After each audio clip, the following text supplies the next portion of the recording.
Assalamualaikum warahmatullahi wabarakatuh.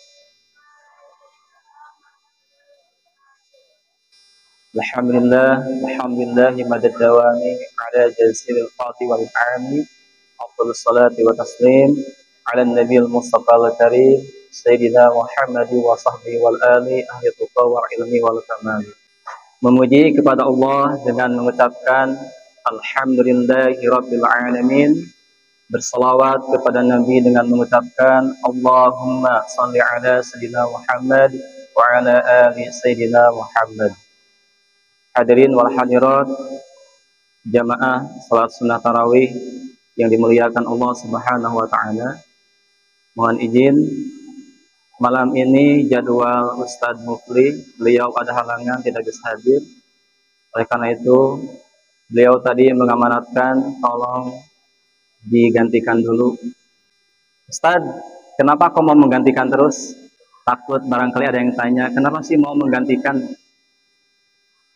Karena saya merasa rugi. Ini momentum bulan Ramadan, bulan yang mulia, jadi mesti dimanfaatkan isi waktu dengan hal-hal yang baik. Jadi alasan Ustadz ingin menggantikan, merasa rugi saja. Baik, tema pada kali ini yaitu tentang pergunakanlah sebaik-baiknya waktu. Gunakan waktu sebaik mungkin. Kenapa? Karena hidup kita di dunia ini hanya sementara, hanya sebentar saja. Kata Allah di dalam Al-Quran, bagi orang-orang yang tidak memanfaatkan waktunya dengan baik, maka dia termasuk orang-orang yang sangat merugi.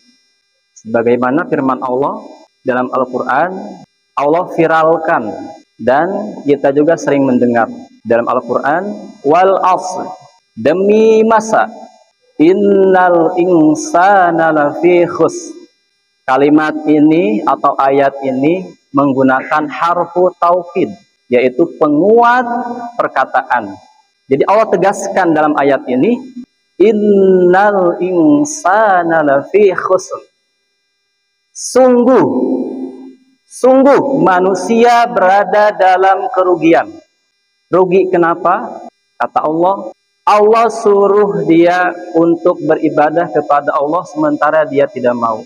Allah suruh sholat, dia tidak mau. Allah suruh puasa, dia tidak mau. Allah suruh haji, dia tidak mau. Dia menolak akan perintah-perintah Allah Subhanahu wa taala. Oleh karenanya, mari kita manfaatkan sebaik-baiknya waktu kita semasa hidup kita di dunia ini dengan sebaik mungkin. Terlebih-lebih di bulan suci Ramadan ini.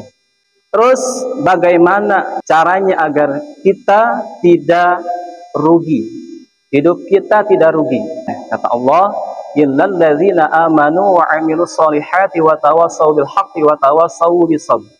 Kecuali orang-orang yang menyatakan dirinya beriman, iman, yakin kepada Allah, yakin akan segala perintah-perintah Allah. Orang yang beriman maka tidak akan merasa rugi. Wa 'amilus solihati wa tawassaw bil haqqi wa tawassaw bis sabr.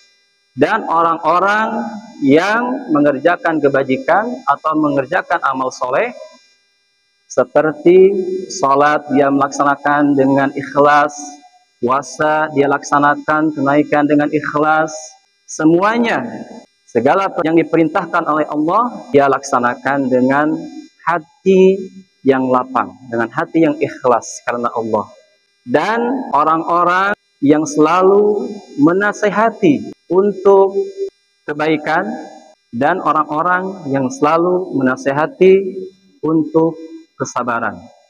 Oleh karenanya teman-teman, kita harus saling menasehati. Yang besar, yang tua, nasihati yang kecil. Atasan wajib memberikan nasihat-nasihat motivasi kepada bawahannya. Santri-santri, kakak kelas saling memberikan nilai-nilai kebaikan. Nasihati adik-adik kelasnya, berikan motivasi tentang fadilah-fadilah membaca Al-Quran, fadilah-fadilah tentang menghafal Al-Quran. Agar kita tidak termasuk orang-orang yang merugi. sangat rugi kata Allah. Mereka selama hidupnya tidak menggunakan dengan beribadah kepada Allah.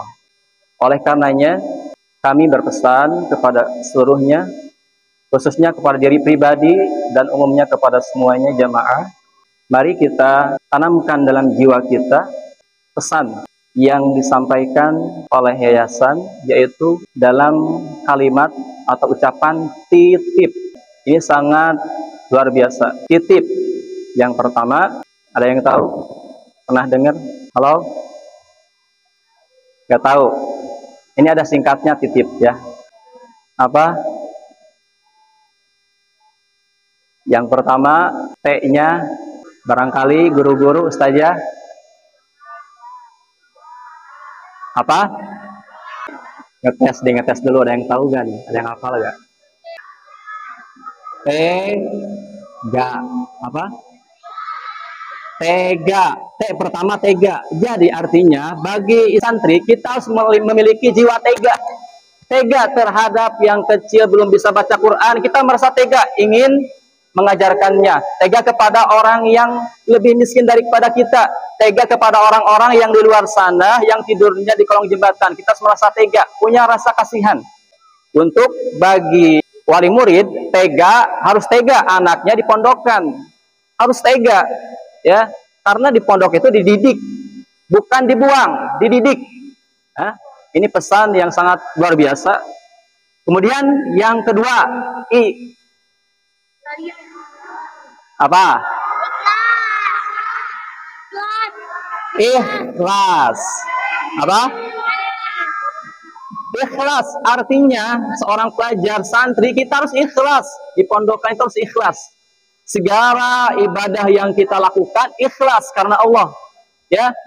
Dan bagi wali murid harus ikhlas, anaknya dipondokan harus ikhlas, menerima apa adanya, apa yang disediakan pondok harus menerima, harus ikhlas. Begitupun santri ketika mondok belajar diperintah oleh guru gini gitu harus ikhlas terima, ya. Ikhlas. Ikhlas itu sesuatu yang kita lakukan kita tidak mengharapkan imbalan, ya. Tidak ingin dipuji, tidak ingin kita dihormati, ya, bukan harapan kita ingin wah dibilang bagus, ya, dibilang kaya. Intinya ikhlas itu semuanya direlakan, merelakan kepada Allah Subhanahu wa taala. Ikhlas. Kemudian yang ketiga, pesan yayasan tawakal. Apa? Tawakal. Apa itu tawakal? Berserah diri kepada Allah. Santri ketika mondok harus tawakal, berserah diri kepada Allah, ya, tawakal, terus berdoa kepada Allah. Bagi wali murid juga sama, serahkan anaknya, percayakan kepada pondok pesantren dan berdoa, serahkan semuanya kepada Allah Subhanahu wa taala. Kemudian yang keempat, ikhtiar. Apa? Ikhtiar. Santri kalau duduk terus, tidur terus tanpa mau ikhtiar, tidak mau belajar, maka tidak akan ada hasilnya, ya. Tidak akan memperoleh ilmu tanpa ikhtiar. Makanya kita di sini dilatih, di pondok itu dilatih bangun jam 3 sholat tahajud, kemudian sholat subuh, kemudian baca Quran, dilatih untuk selalu berdoa, mendoakan kedua orang tuanya, mendoakan guru-gurunya. Ya, itu bentuk ikhtiar kita. Kalaupun hasilnya nanti seperti apa, serahkan kepada Allah, tawakal. Yang penting kita sudah ikhtiar. Karena dengan ikhtiar itu menuaikan pahala di hadapan Allah. Ya, dengan ikhtiarnya Allah memberikan pahala untuknya dan pahalanya akan diberikan di akhirat nanti. Masuk ke dalam surganya Allah Subhanahu wa taala. Kemudian yang terakhir, percaya. Apa? Percaya. Nah, ini percaya itu dalam artian yakin, ya. Yakin, percaya. Percaya kalau kita ikhtiar, kalau kita rajin berdoa, kita belajar sungguh-sungguh, insya Allah akan berikan kemudahan. Ya, Allah akan berikan kemudahan dalam belajar kita. Bagi wali murid pun, kalau percaya anaknya dipondokkan 100% tanpa ada keraguan, maka insya Allah anaknya akan menjadi anak yang sukses, anak yang berbakti kepada kedua orang tuanya. Harus percaya, yakin kepada Allah, yakin kepada pondok pesantren Ansar ini. Ya, percaya. Iman, kalau dalam Islam percaya itu iman.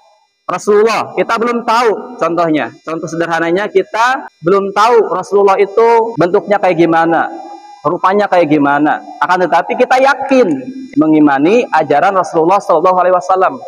Ini sangat penting sekali, perlu kita ingat-ingat dan kita implementasikan dalam kehidupan sehari-hari. Pertama, kita harus memiliki jiwa tega, kemudian ikhlas, kemudian tawakal, ikhtiar, percaya. Insya Allah kalau kita melaksanakan 5 bekal ini, tidak akan termasuk sebagai orang-orang yang merugi. Ya, insya Allah kita akan menjadi orang-orang yang mendapatkan kemuliaan, mendapatkan kebahagiaan dunia dan akhirat. Dan semoga kita di bulan suci ini tidak menjadi orang yang merugi, akan tetapi menjadi orang yang mulia, orang yang dianggap diakui oleh Allah Subhanahu wa taala. Amin ya rabbal alamin. Itu saja yang dapat saya sampaikan, semoga bermanfaat, semoga kita semua sehat, panjang umur, dan segala cita-cita kita dikabul oleh Allah Subhanahu wa taala. Wallahul muwaffiq ila aqwamit thoriq. Wassalamualaikum warahmatullahi wabarakatuh.